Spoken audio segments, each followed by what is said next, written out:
शुक्लां ब्रह्म विचारसार परमामाद्यां जगद्व्यापिनीं वीणा पुस्तकधारिणीम् अभयदां जाड्यान्धकारापहां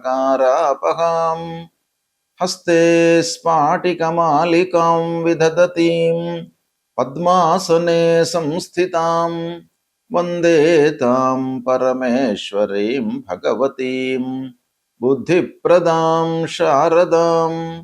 श्री महागणाधिपतये नमः। श्री महासरस्वत्यै नमः। श्री गुरुभ्यो नमः। మే నెలలో గోచార ఫలితాలు ఎలా ఉన్నాయో తెలుసుకుందాం. మే మాసంలో ఉన్నటువంటి గ్రహస్థితిని ప్రధానంగా మనం చూసినట్టయితే సూర్య భగవానుడు 15వ తారీఖు వరకు మేషరాశిలో సంచరిస్తున్నాడు. తదనంతరం వృషభ రాశిలోకి ప్రవేశించి మాసాంతం వరకు కూడాను వృషభ రాశిలో ఉంటున్నాడు. కుజుడు 12వ తారీఖు వరకు మీనంలో సంచరిస్తున్నాడు. 12 నుండి మాసాంతం వరకు మేషరాశిలో సంచరిస్తున్నాడు.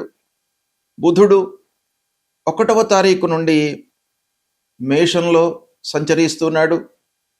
15వ తారీఖు వరకు ఉంటున్నాడు. 15వ తారీఖు నుండి వృషభ రాశిలోకి ప్రవేశిస్తున్నాడు.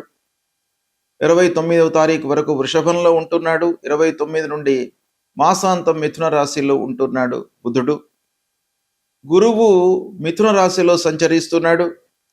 శుక్రుడు 14వ తారీఖు వరకు వృషభ రాశిలో సంచరిస్తూ 14వ తారీఖు నుండి మిథున రాశిలోకి ప్రవేశించి మాసాంతం కూడాను మిథున రాశిలో సంచరిస్తున్నాడు. శనైశ్చరుడు మీనరాశిలో సంచరిస్తున్నాడు. రాహువు కుంభరాశిలో సంచరిస్తున్నాడు. కేతువు సింహరాశిలో సంచరిస్తున్నాడు. ఈ విధంగా ఈ మే నెలలో గ్రహస్థితి ఈ 8 ముఖ్యమైనటువంటి గ్రహాల యొక్క సంచారము ఉంది. దీన్ని ప్రధానంగా చేసుకొని 12 రాసుల వారికి గోచార ఫలితాలు ఎలా ఉన్నాయో తెలుసుకుందాం. తులారాశి జాతకులు ఈ మే మాసంలో ప్రత్యేకంగా మహిళలకు ఎలా ఉంటుందో తెలుసుకుందాం. తులారాశిలో జన్మించినటువంటి స్త్రీలకు ప్రధానంగా చాలా సమస్యలు ఉంటాయి.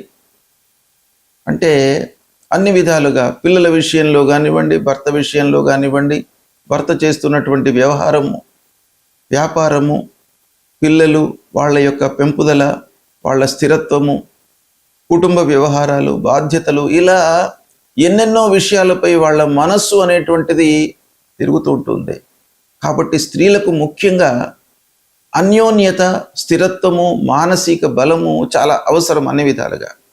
అయితే ఈ తులారాశిలో జన్మించినటువంటి మహిళల విషయం చూసినట్టయితే ఈ మే మాసము బాగా కలిసి వస్తుంది. వీళ్లకు మానసికంగా మీరు ధైర్యంతో ఉంటారు. అదృష్టం మీకు కలిసి వస్తుంది. పూర్వము చేసినటువంటి పనులకు మీకు ఈ మాసం లోపల మంచి పేరు లభించేటువంటి అవకాశం కనబడుతుంది. దాంపత్య సౌఖ్యము బాగా కనబడుతుంది. భర్తతో మీరు సంతృప్తిగా ఉంటారు. కుటుంబ పెద్దలు, పిల్లలతో కూడాను మీరు ఆనందంగా ఈ మాసం గడుపుతారు.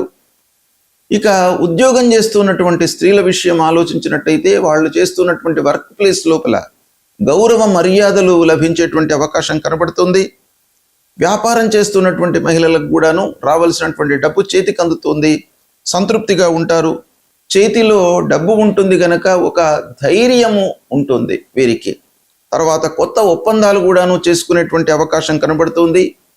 గృహిణులు సంతోషంగా ఉంటారు. ఈ మాసం లోపల ఇంటి వాతావరణం మీకు అన్ని విధాలుగా కలిసి వస్తుంది.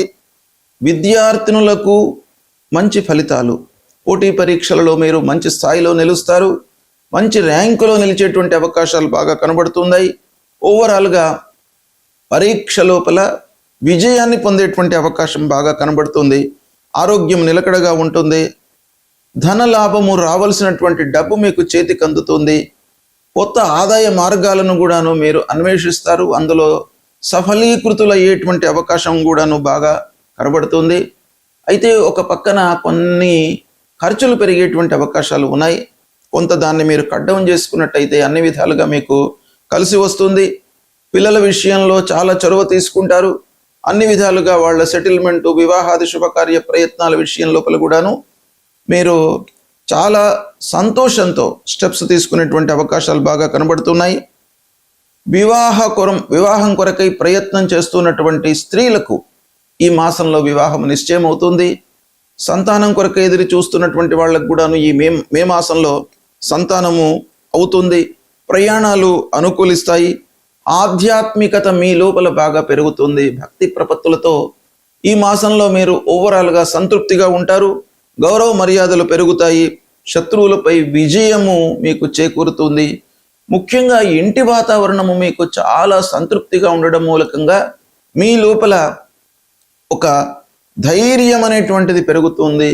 ఈ మాసం లోపల ఓవరాల్గా చూసినట్టయితే తులారాశి మహిళలు ఈ మే మాసంలో చాలా సంతృప్తిగా ఉంటారు. ఈ సమయాన్ని మీరు సద్వినియోగపరచుకోండి.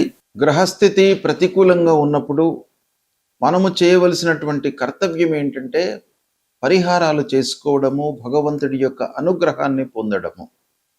ఈ క్రమంలో పరిహారము అనగానే ఆ గ్రహానికి సంబంధించినటువంటి జపము, దానము ఇవి చేసుకోవడము. ప్రథమంగా సూర్యుడు ప్రతికూలంగా సంచరిస్తున్నటువంటి సమయం లోపల మనం ఏం చేయాలి? సూర్య భగవానుడికి సంబంధించినటువంటి మూల మంత్రాన్ని మనం జపించుకోవాలి. మీకు ఎన్నిసార్లు వీలైతే అన్నిసార్లు జపించుకోవచ్చును. కనీసము ఒక 10 సార్లు జపా కుసుమ సంకాశం కాశ్యపేయం మహద్యుతిం తమూరిం సర్వపాపఘ్నం ప్రణతోస్మి దివాకరం అనేటువంటి మూల మంత్రాన్ని ప్రతినిత్యం కూడాను చదువుకోండి. ఆదిత్య హృదయము ప్రధానంగా మీరు స్తోత్ర పారాయణం చేసినట్టయితే సూర్య భగవానుడి యొక్క అనుగ్రహము మీకు లభిస్తుంది.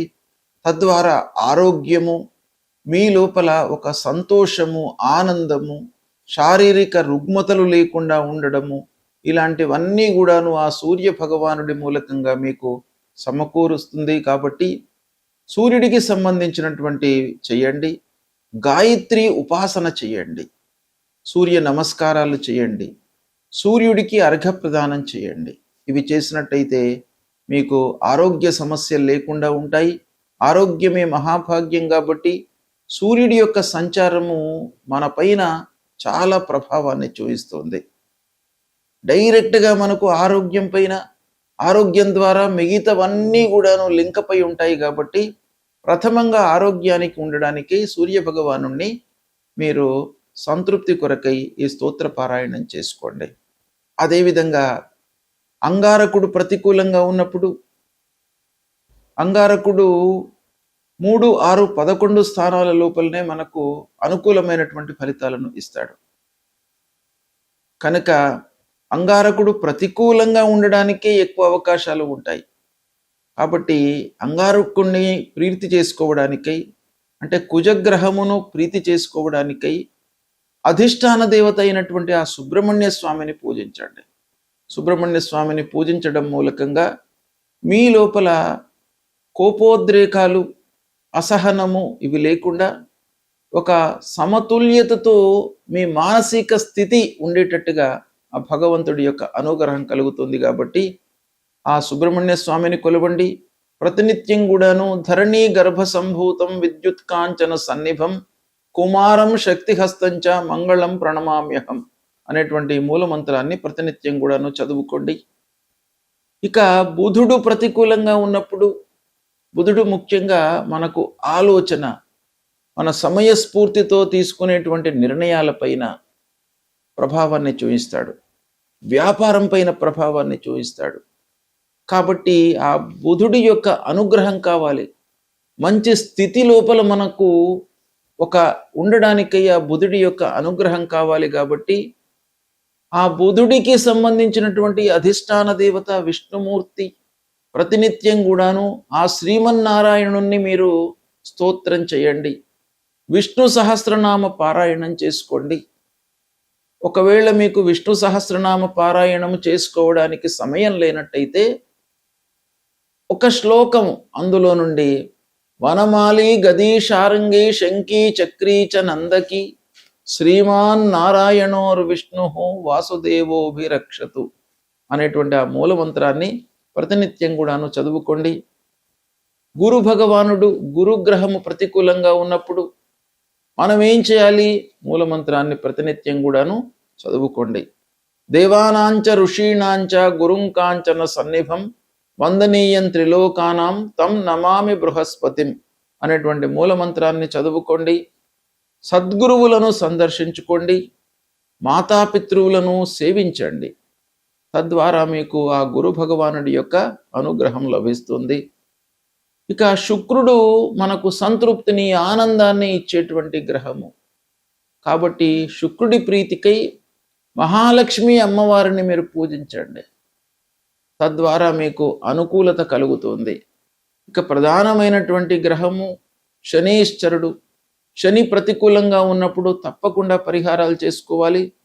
నీలాంజన సమాభాసం రవిపుత్రం యమాగ్రజం ఛాయా మార్తాండ సంభూతం తం నమామి శనీశ్వరం అనేటువంటి మూలమంత్రాన్ని ప్రతినిత్యం కూడాను జపించండి.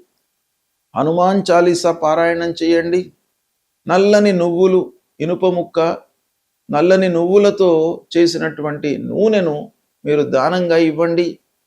లేదా నవగ్రహాల లోపల పశ్చిమ దిశలో ఉండేటువంటి ఆ శని గ్రహాన్ని తైలాభిషేకం చేసి కాళ్ళు గడుక్కొని దాని తర్వాత మళ్ళీ ఆంజనేయ స్వామి దర్శనం చేసుకోండి. అలా చేసుకున్నట్టయితే మీకు శని భగవానుడి యొక్క అనుగ్రహం లభిస్తుంది. ఇక రాహువు ప్రధానమైనటువంటి గ్రహము. మన లోపల భయభ్రాంతులను క్రియేట్ చేసేటువంటి గ్రహము. తెలియకుండా ఒక ఇల్యూజన్కు గురి చేసేటువంటి గ్రహము. కాబట్టి రాహు ప్రీత్యర్థమై అమ్మవారిని దర్శించుకోండి. దుర్గామాత యొక్క అనుగ్రహాన్ని పొందండి. అర్ధకాయం మహావీర్యం చంద్రాదిత్య విమర్దనం సింహికా గర్భ సంభూతం తం రాహుం ప్రణమామ్యహం అనేటువంటి మూలమంత్రాన్ని ప్రతినిత్యం కూడాను చదువుకోండి. ఇక కేతువు మన లోపల ఒక విరక్తిని క్రియేట్ చేసేటువంటి గ్రహం. కేతువు ప్రతికూలంగా ఉన్నప్పుడు మనకు ఆ విషయం పైన అశ్రద్ధను క్రియేట్ చేస్తాడు. శ్రద్ధ లేకుండా మనం పని చేసినట్టయితే సక్సెస్ రేట్ అనేటువంటిది తగ్గిపోతుంది సహజంగా. కాబట్టి ప్రతి విషయం లోపల కూడాను మనకు శ్రద్ధ భక్తులు సమకూర్చుకోవడానికి ఆ కేతువు యొక్క అనుగ్రహం కావాలి. కేతువు యొక్క అధిష్టాన దేవత గణపతిని మీరు పూజించండి. ఆ గణపతి మూలకంగా మనకు ఆటంకాలు లేకుండా ఉంటాయి. పనిపైన మనకు శ్రద్ధ కలుగుతుంది. ఆసక్తితో మనము పని చేస్తాము. అప్పుడు మనకు ఆ పని లోపల విజయం చేకూరేటువంటి అవకాశాలు ఉంటాయి. కనుక ఫలాశ పుష్ప సంకాశం తారకా గ్రహమస్తకం రౌద్రం రుద్రాత్మకం ఘోరం తం కేతుం ప్రణమామ్యహం అనేటువంటి మూలమంత్రాన్ని ప్రతినిత్యం కూడాను చదువుకోండి. ఈ విధంగా నవగ్రహాలకు సంబంధించినటువంటి మూలమంత్రాలు, వాటికి సంబంధించినటువంటి స్తోత్ర పారాయణాలు, అధిష్టాన దేవతలను పూజించడము, దైవ దర్శనం చేసుకోవడము, దేవాలయానికి వెళ్ళడము, ఇవన్నీ కూడాను చేసినట్టయితే తప్పకుండా భగవంతుడి యొక్క అనుగ్రహం మీకు లభిస్తుంది. గ్రహస్థితి ఏ విధంగా ఉన్నప్పటికీ భగవంతుడి అనుగ్రహము మీకు ప్రధానమైనటువంటిది కాబట్టి దాన్ని మీరు డెవలప్ చేసుకోండి. దేవాలయానికి వెళ్ళండి, మీకు సత్ఫలితాలు కలుగుతాయి. శుభం.